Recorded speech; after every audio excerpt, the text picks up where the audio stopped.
Chapter 6. Endless racks of clothes of all kinds, styles, and colors and sizes greeted Rarity.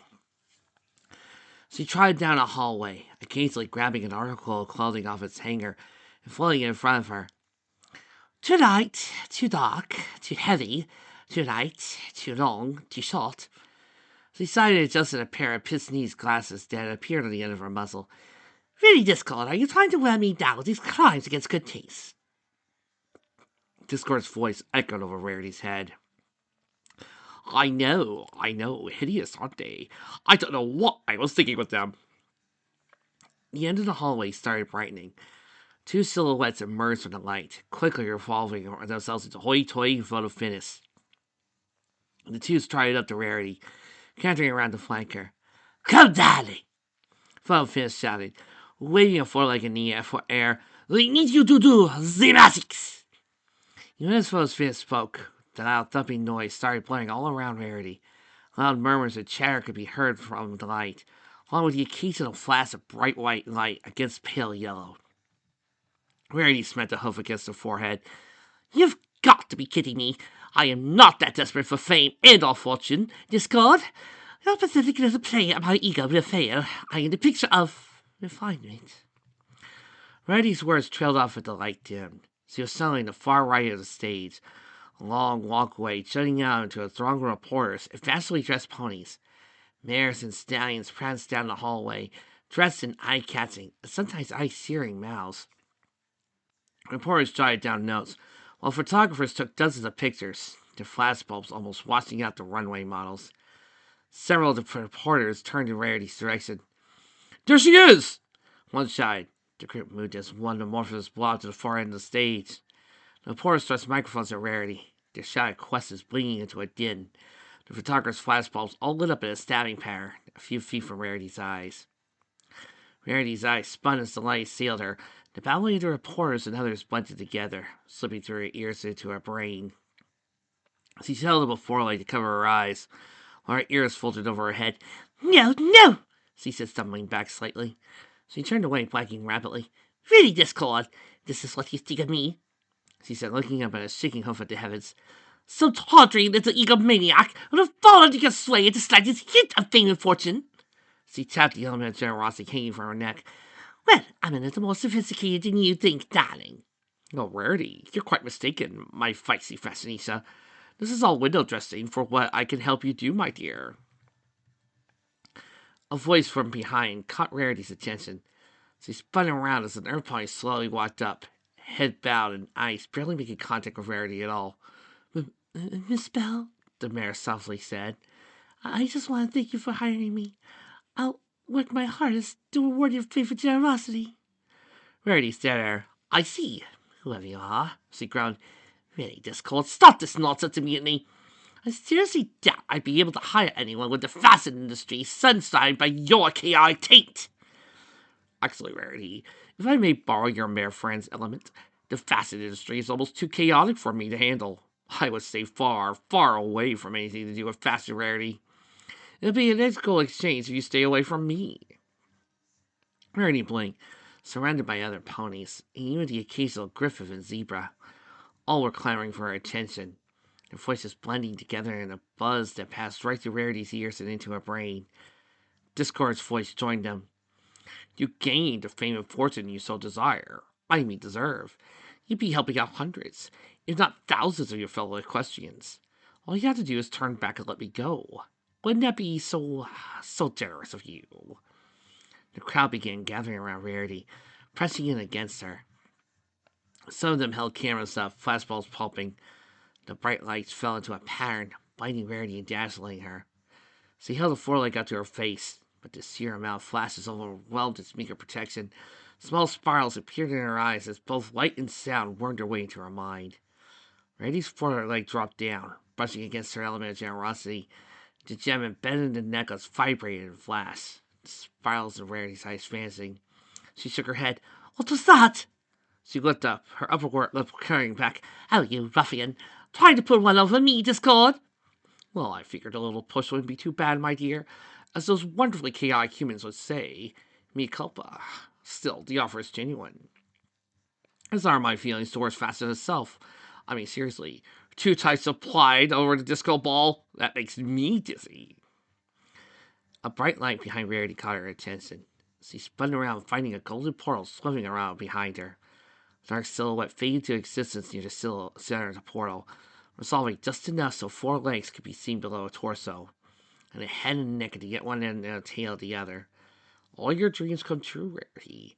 All those people saved by you doing the simplest thing. Why, I even throw some pony I know you're clamoring for. Sugar Cube. Rarity's mouth went dry. Her gaze lingered on the silhouette as its head turned, showed what could be only described as a hat. She cleared her throat. Wait, is he a Rarijack stripper? You think that is tempting to me? I'd be right. Nothing wrong with that, Rarity. All your dreams and ambitions, all you could ever want. It'll only take the simplest of actions to get everything and everyone you wanted. Endless balloons floated about in almost infinite color. They fell from the ceiling in endless waves, swarming as Pinkie Pie hopped along. She groaned as the balloons scattered with each hop, only to cluster around her again. Come on, Discord! I can't see 2 feet in front of me! She shook her head, whipping her mane about, scaring the balloons about, only for them to roll back at her. Discord's voice echoed all around there. Aw, but I thought you loved surprises, Pinkie. I know you love your family, and one of them was named Surprise. So why don't you love the surprise I'll be showing you? It all seems so, logical in my head. Now I have a migraine. Why do I have a migraine? Pinkie paid him no mind as she continued on, hopping about. An element of laughter jangled each time she launched herself in the air. So where am I going, Discord? Discord? Disco! Makes sense. I'm not even sure how to respond to that. Well played, Pinkie. I'm quite surprised. You deserve a reward for your cleverness. Lights started flashing from above, one stood directly after Pinkie, casting her in a spotlight. Loud, thumping music sounded down as a gigantic disco ball lowered from above, suspended in midair. It started turning, the lights bouncing off of it. Pinkie's tail and backside started twitching in time to the beat. She cocked her head to the side, but quickly stuck out her tongue and rolled her eyes. Is that a music version of the Bee Gees? Discord, how do you know sing? How do you know taste? Would you prefer the Village People? How about Don Summer? Music version of both the Village People's music and Don Summer started playing, along with the Bee Gees. 3 tracks blended together in cacophony, forcing Pinkie to shrink down. She pulled out several wads of cotton and a pair of nose-canceling earmuffs. She stuck the cotton into her ears and slid the earmuffs over them. How, Discord? You have to get up pretty early to pull the cake over my eyes. Discord's voice sounded off inside her head. Well, since I don't actually sleep, that's not much of a problem for you, as you might think. The music died down, and the lights slowly switched off. Save for a spotlight directly over Pinkie. So he stood up on her hind legs and bowed. Thank you. I'll be here only long enough to steal Discard away, so make sure you take me servers and then sing them up back again.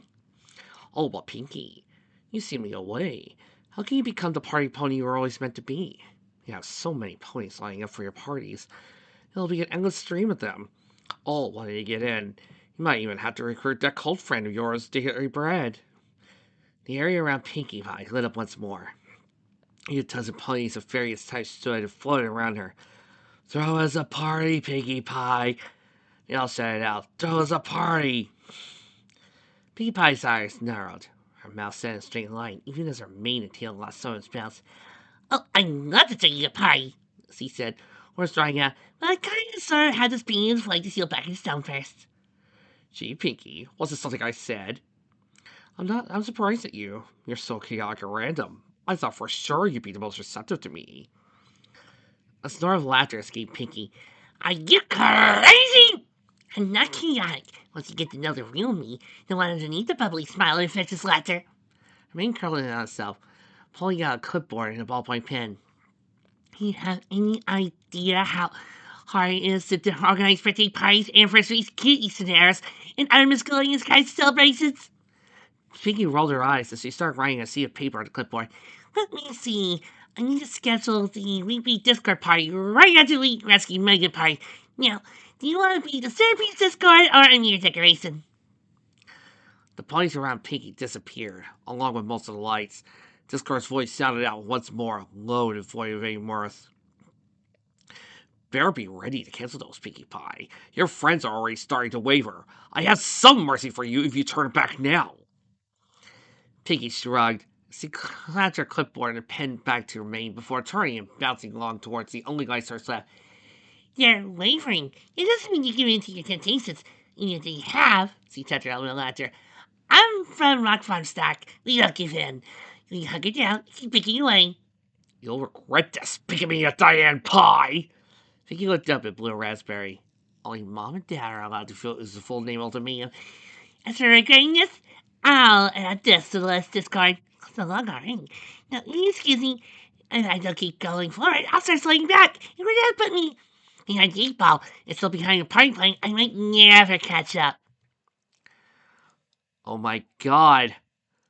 Okay. You're like the second best Pinkie Pie writer I know. Behind me, of course. Excuse me. You see, folks? You see, this is how you do her. You don't always focus on her insanity. There's a lot more to her than just being random and chaotic. That's why I love her. I thought that's why we all loved her. Just having her break the fourth wall or do something random is not how you write Pinkie Pie. Look at that. Pinkie shoved her mane forward and reserved her journey forward, towards the light in the distance. That's what made her corruption so good in the second season opener. Was because Discord took the thing that she liked the most and warped it.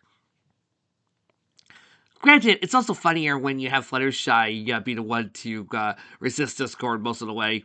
It's just fun. Sometimes you gotta ask yourself what to do for a gag.